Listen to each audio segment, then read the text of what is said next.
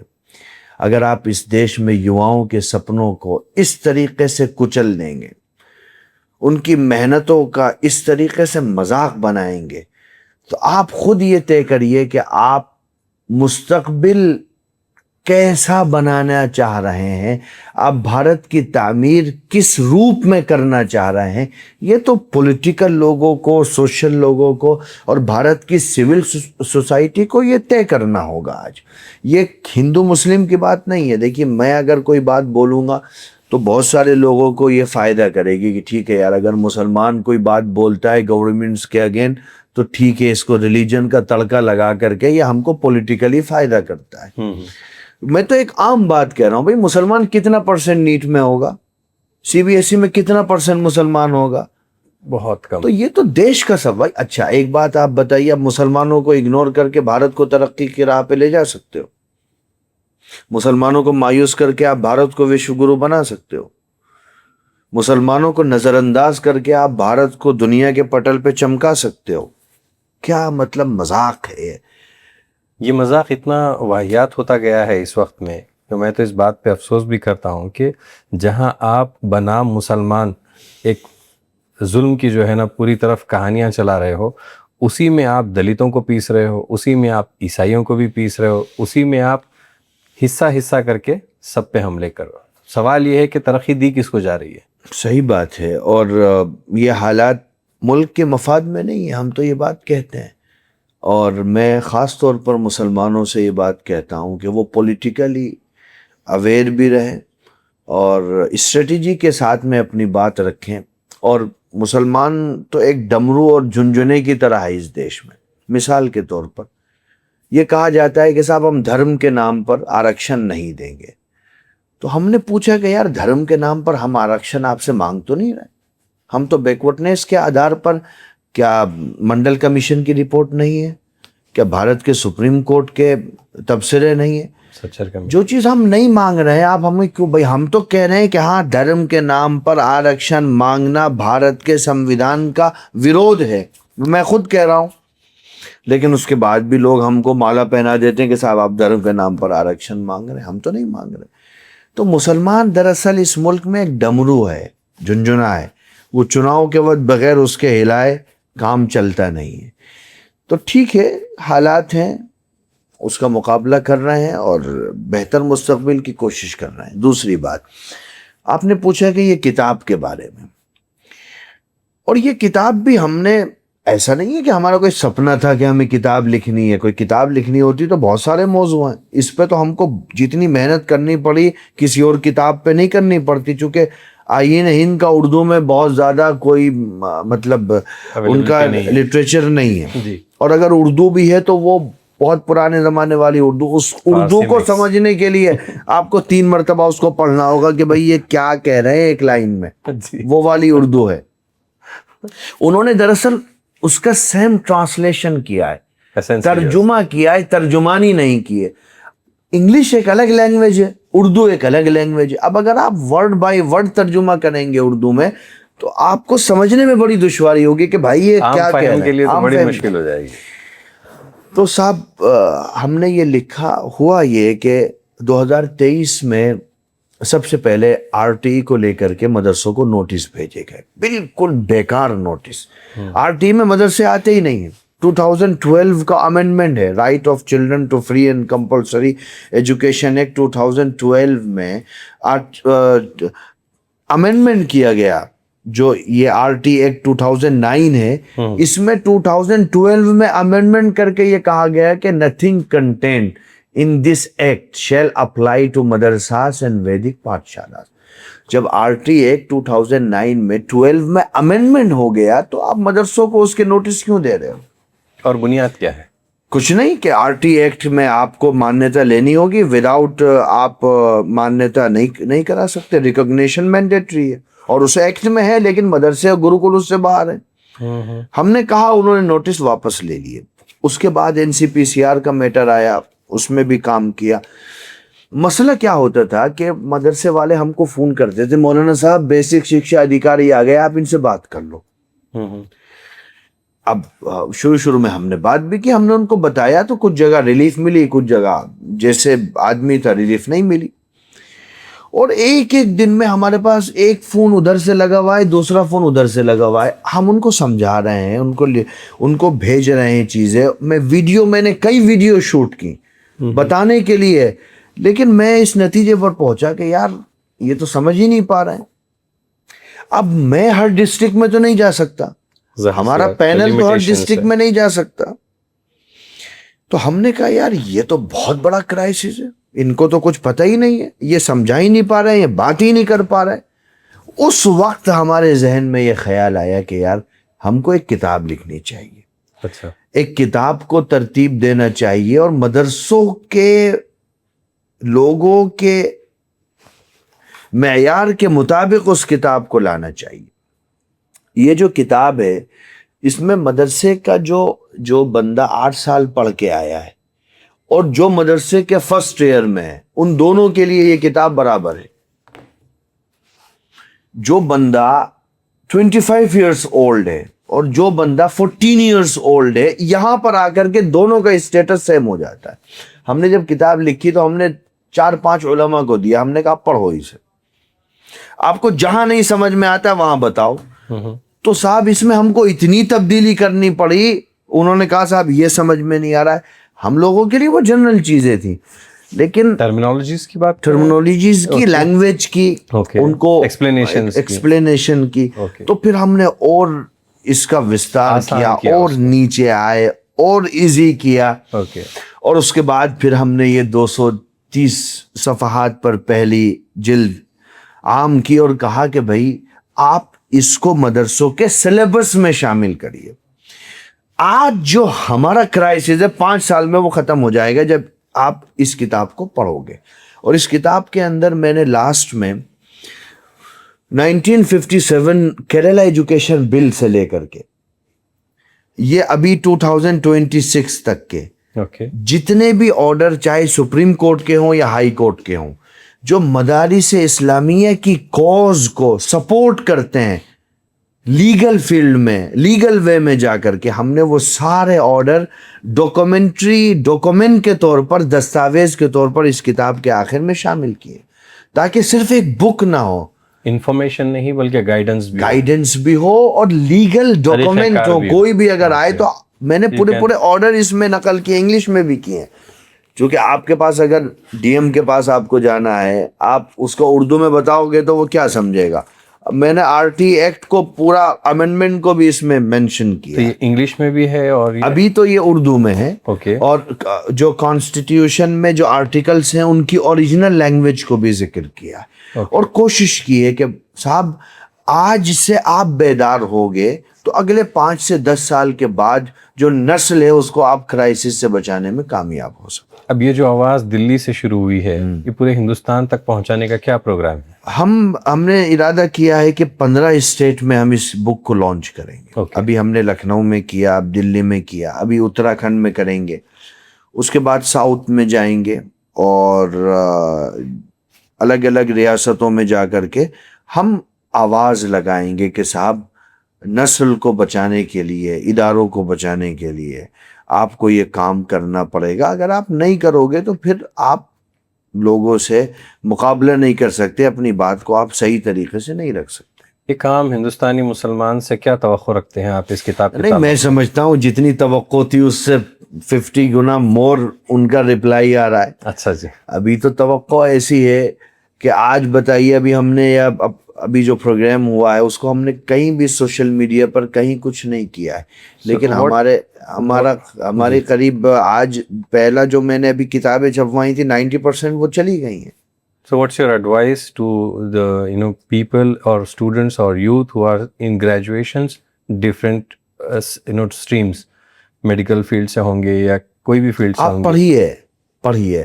ہم اس کو یہ کتاب ان سے کس طرح ریلیونٹ ہے یا ہونی چاہیے؟ رائٹس ہیں نا اس میں, رائٹس ہیں, ڈیوٹیز ہیں آپ کی. جی, آپ کے رائٹس ہیں, آپ کی ڈیوٹیز ہیں. پریامبل ہے کیشوانند بھارتی کے بارے میں, وہ کیس لاز ہے, اس میں بیسک اسٹرکچر کے بارے میں ہے, اور sovereignty, dignity, integrity, secularism, justice, ان تمام چیزوں کو بہت وستار سے ہم نے کیا. اور ایک کام ہم نے اس کتاب میں اور کیا ہے, ہم نے جیسے آرٹیکل 21 کی بات کی, ہم نے آرٹیکل 25 فریڈم آف ریلیجن کی بات کی, تو ہم نے اس کی توضیح کے بعد یہ QR یہ اسکینر بھی ڈالا ہوا ہے. اوکے, آپ جو ہے وہ اس کو اسکین کر کے آپ اوریجنل ججمنٹ تک پہنچ سکتے ہیں. تو تاکہ اب ایک آرڈر ہے سپریم کورٹ کا 200 پیجز کا, دوسرا آرڈر ہے 800 پیجز کا, اگر ہم وہ سارے اس میں لکھ دیں گے تو یہ تو پتہ نہیں 25-30 جلدیں ہو جائیں گی. تو ہم نے اس میں اسکینر دے دیا ہے کہ آپ جائیے اسکین کریے. اگر آپ پڑھنا چاہتے ہیں تو ظاہر سی بات ہے وہ اردو میں تو ہوگا نہیں, وہ تو لیگل ڈاکومنٹری انگلش میں ہوگا.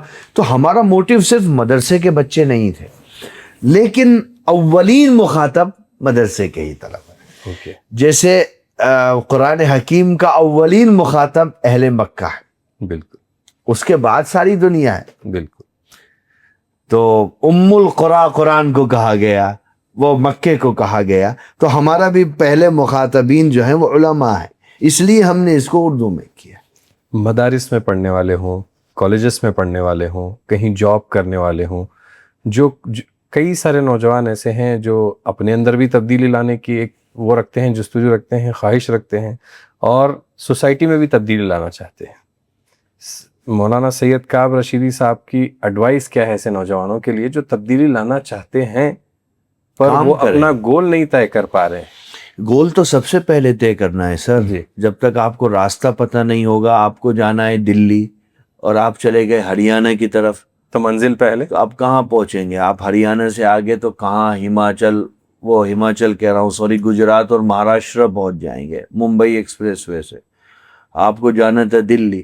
پہلے یہ طے کرنا ہوگا کہ آپ کو کیا کرنا ہے. ڈاکٹر اے پی جے عبد الکلام نے کہا تھا کہ سپنے وہ نہیں ہوتے جو نیند میں دیکھے جاتے ہیں.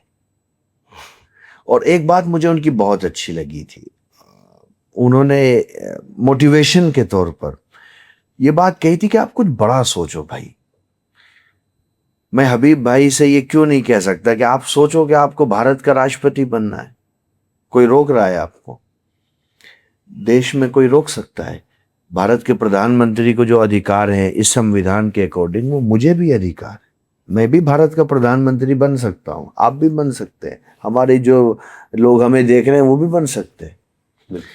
ہم جب سپنے اونچے دیکھتے ہیں اور شدت ہوتی ہے، میں نے آپ کو شروع میں کہا کہ ضد، شدت کئی مرتبہ آپ کو بہت فائدہ دیتی ہے. شدت آپ کے اندر ہوگی اور ایک تسلسل ہوگا تو آپ 100% نہیں 1000% آپ کامیابی کی دہلیز تک پہنچیں گے. اور شروعات آدمی اپنے ٹاؤن سے کرے، اپنے ایریے سے کرے. اپنے آپ کو آپ اتنا محنت کر کے اس مقام تک پہنچا دیجیے کہ لوگ آپ کے ساتھ جڑنے لگیں، تو انشاءاللہ آپ ایزیلی کام کر سکتے ہیں. کعب صاحب کو کیا لگتا ہے کہ کوئی 3 ایسی باتیں جو کسی صلاحیت مند آدمی کی صلاحیتوں کو ضائع کر دیتی ہیں؟ پہلی چیز ہے تکبر، غرور. یہ ایک ایسی بیماری ہے جو قدرت کو بالکل بھی پسند نہیں ہے. وہ کہتے ہیں، اللہ میاں کہتا ہے، یار یہ تو ہماری صفت ہے، ہماری چادر میں ہاتھ ڈال. آپ کہاں اس پر گھسپیٹ کرنے لگے. تو کوالٹیز اور کیپیبل ہونے کے باوجود بھی آدمی خراب ہو جاتا ہے اس تکبر اور غرور کی وجہ سے. اس سے ہر یوتھ کو اور ہر بندے کو بچنا چاہیے. دوسرا، مزاج کے اندر، اپنے فکر کے اندر، اپنی سوچ کے اندر ایک ثابت قدمی ہونی چاہیے. ابھی آپ 4 لوگوں کے ساتھ بیٹھے ہیں تو آپ کا وچار دوسرا ہے، اگلے 4 لوگوں کے ساتھ بیٹھے تو آپ کی فکر بدل گئی، اگلے 4 لوگوں کے ساتھ بیٹھے تو آپ ان کی نہیں. صاحب، آپ کی ایک لائن ہو. جیسے ہم یہ سمجھتے ہیں کہ ہمارے جو علماء ہیں، علماء دیوبند اور ہمارے جو اکابرین ہیں، ان کی جو لائن ہے، میں اگر قسم کھا لوں تو میں حانث نہیں ہوں گا کہ وہ لائن صراط مستقیم تک پہنچنے والی ہے، اور وہی ہمارا ایم ہے، وہی ہمارا گول ہے. ہم نہ اس سے رائٹ ہو سکتے نہ لیفٹ ہو سکتے. دنیا جو بولتی ہے بولتی رہے، ہمیں فرق نہیں پڑتا. اور تیسرا یہ کہ آدمی کو پڑھنا چاہیے. ہمارے ہاں سب سے بڑی مصیبت ہو گئی کہ پڑھنا چھوڑ دیا. پڑھیے، کچھ بھی پڑھیے. آپ پڑھتے رہیں گے، آپ کے اندر چیزیں خود بخود ڈیولپ ہوتی رہیں گی. پڑھتے رہیے، آگے بڑھتے رہیے، آپ منزل مقصود تک پہنچ جائیں گے انشاءاللہ. As a lawyer, as a leader, as a scholar, اور ایک ایسے شخص جو کافی بڑی لیگیسی سے آ رہے ہیں، آپ اپنے لیے کیا طے کرتے ہیں کہ آپ کن چیزوں کو آپ امپیکٹ فل کر کے جانا چاہتے ہیں اس دنیا سے؟ لیگل فیلڈ میں اویئرنیس ہو، اوکے، انصاف کو عام کیا جائے. جی. اور جو حضور صلی اللہ علیہ وسلم نے فرمایا تھا، انصر اخاک ظالما کان او مظلوما. دنیا حیران تھی کہ صاحب مظلوم کی مدد تو سمجھ میں آتی، ظالم کی مدد کیسے ہو سکتی ہے؟ حضور نے فرمایا کہ ظالم کو ظلم سے روکنا یہ بھی اس کی مدد ہے. تو ہماری تو لیگل فیلڈ ہے ہی انصاف پر. ابھی تو اپن لیگل فیلڈ میں ہی کام کریں گے اور ریسرچ پر کام کر رہے ہیں. ابھی آپ دیکھیں گے کہ اگلے 1 سے 1.5 مہینے میں مولانا آزاد پر ایک بڑا پروجیکٹ کرنے جا رہے ہیں. آزاد ہماری سول کے بہت قریب. ہم جاتے ہیں کبھی کبھی مولانا آزاد کے مزار پر، بیٹھتے ہیں اور سوچتے ہیں کہ اللہ نے کس مٹی سے اس شخص کو بنایا تھا صاحب. اس نے وہ کر دیا جو اگلے 500 سال 1000 سال میں شاید بھارت کی زمین پر جنم لینے والا شاید کوئی نہیں کر پائے گا. ہو سکتا ہے آپ اس کو میری طرف سے یہ کہیں کہ میں کچھ زیادہ بول رہا ہوں، لیکن میرا اپنا ماننا ہے کہ آزاد نے جو ان بھارت کو دیا ہے اور جو ہمیں اور آپ کو دیا ہے، ہمارے فادرز کو دیا ہے، ہماری جنریشن کو دیا ہے. آج بھی آپ دیکھیے پی ایم او میں کہاں کے زیادہ تر لوگ کام کرتے ہیں، آئی آئی ٹی سے نکلے ہوئے لوگ. بھارت کو father of I I T Maulana Azad ہے. آپ دیکھیں گے کھڑگپور میں جب پہلا آئی آئی ٹی بنی تو آزاد ہی ریبن کاٹ رہے تھے، نہرو صاحب پیچھے کھڑے تھے. تو آزاد کو زندہ رکھنا، اس میں اگر ہم کچھ کر سکیں تو یہ ہمارے لیے سعادت ہوگی، مولانا آزاد کے لیے نہیں. ہم تو ان کی جوتے کی گرد کے برابر بھی نہیں. اور یہ تھے مولانا سید کعب رشیدی صاحب، advocate Supreme Court of India, legal adviser for Jamiat Ulama Hind U P اور دی رائٹر آف آئین ہند. آج جتنی چیزیں آپ نے سنی ہیں، ان چیزوں کے بعد ہم میں سے ہر آدمی کا یہ عین فرض بن جاتا ہے کہ ہم امیڈیٹلی جو ہے اکانومک اویئرنیس ہمارے اندر ہے کہ ہم سب اپنی اپنی جگہوں پر اس فکر میں لگے ہیں کہ کیسے ہم اپنے معاشی حال کو بہتر بنائیں، کیسے ہم اپنے پراپرٹیز کو ڈیولپ کریں، کیسے ہم اپنی ویلتھ جنریشن پہ کام کریں، کیسے ہم اپنے بچوں کی جو ایجوکیشن ہے اس پر کام کریں. یہ سب ہم کہیں نہ کہیں اپنے حصے میں کر رہے ہیں، تھوڑا زیادہ تھوڑا کم تھوڑا شدت سے، بٹ ہر جگہ پر یہ لگے ہوئے ہیں. جس چیز کا ہم کو سب سے زیادہ نقصان ہوا ہے اور ہو رہا ہے اور ہو سکتا ہے اس سے زیادہ بھی وہ نقصان بڑھ جائے، وہ ہے ہماری پولیٹیکل اویئرنیس کی کمی، اور ایٹ دا سیم ٹائم وہ ہے ہماری لیگل رائٹس اینڈ ڈیوٹیز کی اویئرنیس کی کمی. یہ دو چیزیں ایسی ہیں جہاں پہ ہم نے اپنا پورے کا پورا سمجھداری کا نظام، جو ہماری کانشیسنس ہے، جو ہماری انٹیلیجنس ہے، جو ہماری وزڈم ہے، وہ سب ہم نے باندھ کر رکھ دی ہے کہ ہم کوئی بھی آتا ہے جس کا مشورہ ہم اس کو اٹھا کے دے دیتے ہیں، یا ہم کسی کے سننے کے منتظر ہیں. ہم بیسکس بھی اس پہ اپنا ٹائم یا اپنی انرجی کو خرچ نہیں کرنا چاہتے. یہ اپنے آپ میں ہلاکت کا باعث ہے. اور میری آپ تمام سے درخواست ہوگی کہ آپ اس کتاب تک پہنچے، اس کتاب کو حاصل کریں، اس کو پڑھیں، اپنے بچوں کو پڑھائیں. آپ اگر انسٹیٹیوشنز چلاتے ہیں تو ان انسٹیٹیوشنز میں اس کو نصاب میں شامل کر لیں، ایکسٹرا کریکولر ایکٹیویٹیز میں شامل کر لیں. اس کے آخر میں سوال جواب کے جو ہے اس طرز پر جو ہے سوال جواب کے طرز پر اس میں آخر میں 20-25 سوالوں پر مبنی ایک اچھا پروگرام بنایا گیا ہے، جس سے بچے بیسکس کو بڑے مضبوطی کے ساتھ آرٹیکل اور سیکشنز کے ساتھ میں یاد کر سکتے ہیں. آپ تمام کا بہت بہت شکریہ. اگلے ایپیسوڈ میں پھر ملاقات ہوگی سید کعب رشیدی صاحب سے. بہت ساری باتیں ابھی باقی ہے. جے ہند.